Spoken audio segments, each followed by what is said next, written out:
নমস্কার বন্ধুরা, আজ আবার একটি নতুন ভিডিও নিয়ে আপনাদের সামনে হাজির হলাম। আমাদের ভেলোরের ট্রিটমেন্টের যে ডেট ছিল তা শেষ হওয়ার পর আমরা ঠিক করেই নিয়েছিলাম যে এরপর আমরা পন্ডিচেরি যাব। পন্ডিচেরি গিয়ে একটু ঘোরাঘুরির পর আমরা বাড়ি ফিরব। সেই মতো আজ আমরা ভেলোরের ওল্ড বাস স্ট্যান্ডে এলাম। সেখান থেকে তামিলনাড়ু গভর্নমেন্টের এই স্টেট বাস, যা আপনারা দেখতে পাচ্ছেন, এই বাসে করে আমরা পন্ডিচেরির উদ্দেশ্যে রওনা হলাম। এই বাসটি ভোর 5:50 পন্ডিচেরির উদ্দেশ্যে রওনা দিল।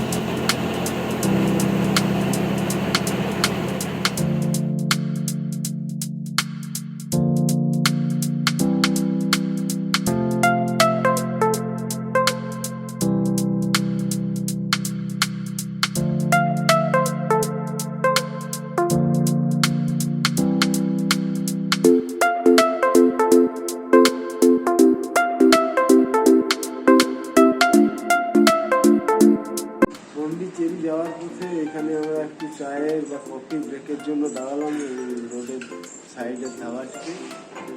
আগামী রাস্তায় আরও দেখা যাচ্ছে।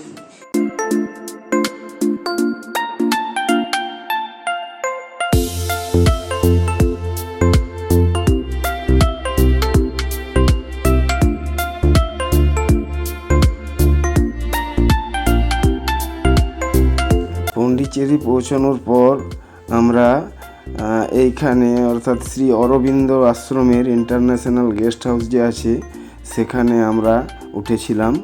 এখানে যেহেতু এক একটি রুমে দুজন করে থাকার ব্যবস্থা আছে, তাই আমরা যেহেতু 4 জন ছিলাম, তাই এখানে 2টি রুম আমরা বুক করি এবং প্রত্যেকটি রুমের জন্য আমাদের ভাড়া বাবদ 950 টাকা করে পার ডে দিতে হয়।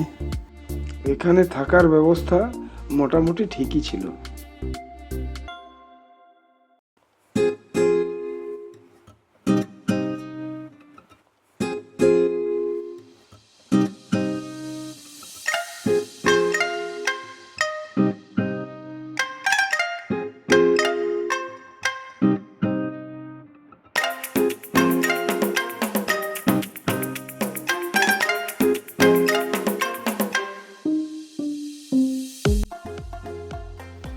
গেস্ট হাউসে ফ্রেশ হওয়ার পর কিছুক্ষণ রেস্ট নিয়ে আমরা আশেপাশের জায়গাগুলো দেখার জন্য বেরিয়ে পড়ি।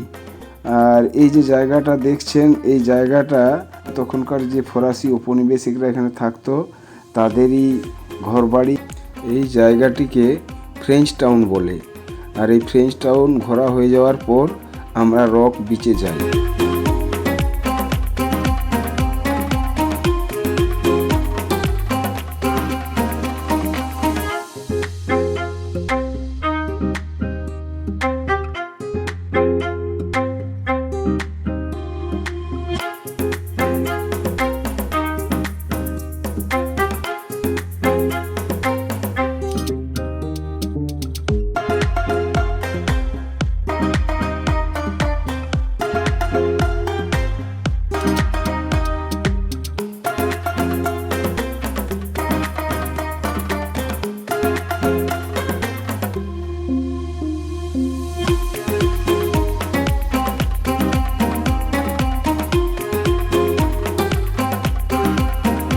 দেখতেই পাচ্ছেন এই সমুদ্রের তীরে প্রচণ্ড হাওয়া চলছে, তার সাথে সাগরের ঢেউয়ের জলোচ্ছ্বাসের শব্দ।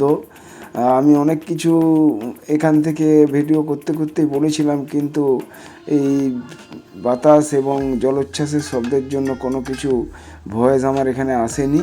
কিন্তু তাও আমি এখন বলবো যে এত সুন্দর সমুদ্রের রূপ এবং তার মধ্যে এত ভয়াল রূপ এবং এত জোরে জোরে হাওয়া বইছে যে নিজেকে ধরে রাখতে না পেরে চারদিকে যেমন করে খুশি ঘুরে বেড়ালাম কিছুক্ষণ, আর মুগ্ধ হয়ে এই মহাসমুদ্রের দৃশ্য দু চোখ ভরে দেখে নিলাম।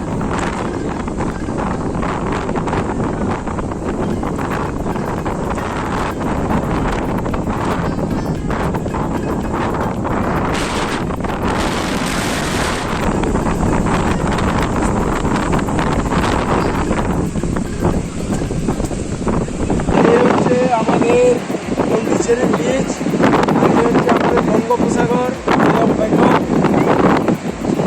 প্রচণ্ড জলোচ্ছ্বাস, তার সাথে বাতাস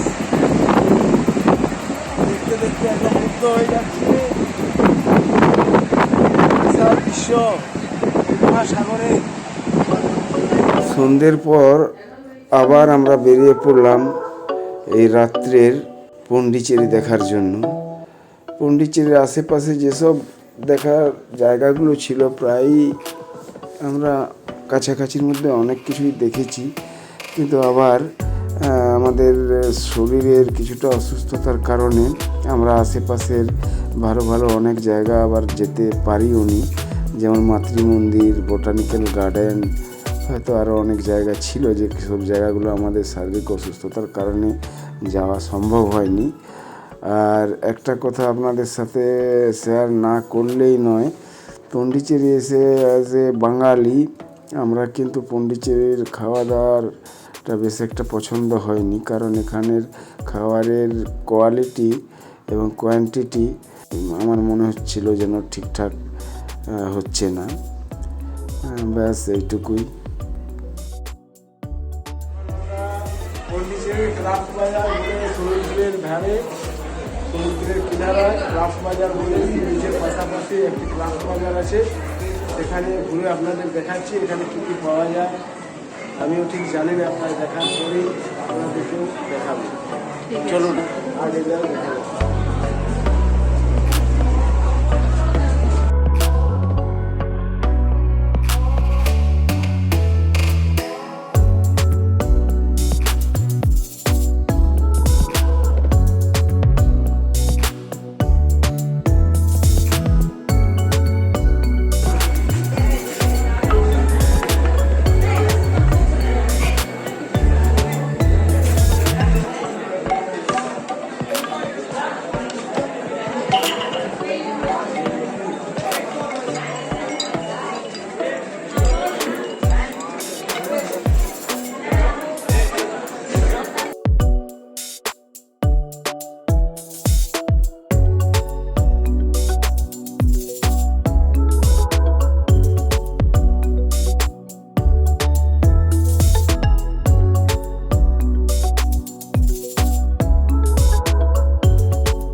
এভাবেই আমরা পন্ডিচেরি ভ্রমণের প্রথম দিনটা খুব আনন্দের সহিত উপভোগ করে কাটালাম।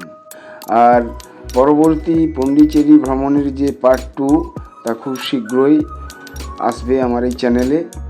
এই ভিডিও যদি আপনাদের ভালো লেগে থাকে তাহলে আপনারা অবশ্যই একটা লাইক দেবেন। যদি আপনাদের কোনো কিছু মতামত থাকে তাহলে আপনারা অবশ্যই কমেন্টের মাধ্যমে জানাবেন।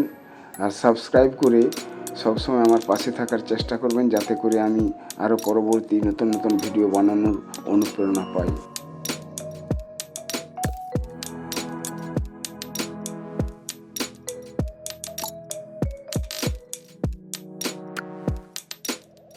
ধন্যবাদ সম্পূর্ণ ভিডিওটি দেখার জন্য।